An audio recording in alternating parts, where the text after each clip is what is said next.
Louise Smith, known as the first lady of NASCAR racing, said, "You can't reach for anything new if your hands are still full of yesterday's junk." So, what is it that you need to release in order to make or break your habit? So, what have you been releasing, or what do you need to release? So for me, working on my sleep, trying to get to bed earlier so I get more sleep and I wake up rested. That's a habit I've been working on for the past 36 days. For me, what I realised is that I needed to release an identity, actually. I needed to release my identity as a night owl. So for as long as I remember, I've always identified as a night owl. Much more of an evening person, not a morning person, and that has been part of my identity.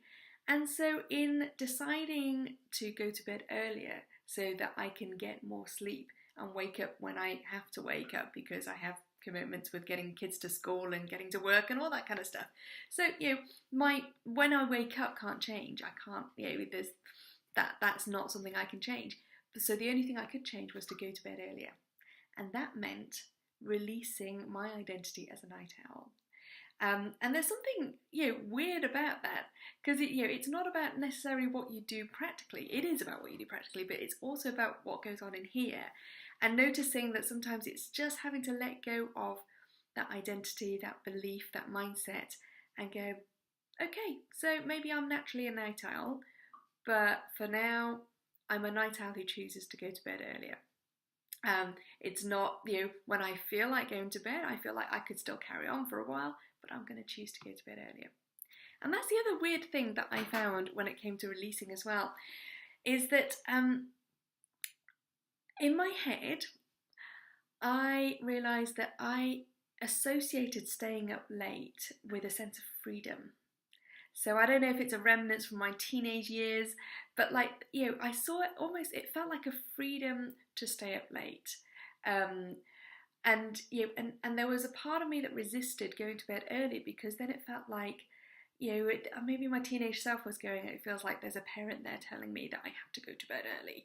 And that feels like something I want to rebel against. So weirdly, I associated a sense of freedom with staying up late. But what I've come to realise in this experiment in these 40 days is that what I saw as a freedom maybe wasn't quite so freeing. What I saw as a freedom was actually what I was doing was I was always borrowing from tomorrow. So yeah, I could stay up a bit later, and that means I'm borrowing from tomorrow. Either it means I'm going to try and get up slightly later and set my alarm a little bit later, or I'm borrowing tomorrow in terms of I'm not feeling it now, but I'm going to feel it later. I'm going to feel knackered in the morning if I choose to stay up a little bit later. So staying up later feels good right now, but I'm going to feel knackered tomorrow morning. So I'm constantly borrowing from tomorrow. And what it did in reality was just create this perpetual cycle of tiredness. And when you think about it, tiredness isn't really freedom, is it? And kind of being in this permanent catch-up mode actually also doesn't feel like freedom, because I'm constantly trying to catch up with myself, catch up with energy. It's like, and that's not particularly freeing either. So that sense of freedom that I had around staying up late was only freedom from one perspective. So changing my perspective and realising actually it's not really freeing, and maybe going to bed earlier might actually be the thing that creates more freedom for me. That was a mindset shift that allowed me to release some of that that sense of the sense of freedom, the sense of identity I had around staying up late. So so that's kind of what's going on in here in terms of what I need to release, but also practical things. So things like practically, if I'm going to bed early, I have to release the opportunity to watch another episode of whatever we're watching on Netflix. It's releasing the ability to, or the opportunity to stay later at an event that I was at last night. Sometimes it's releasing and letting go of, the opportunity to chat to my husband. So it's not necessarily always releasing junk.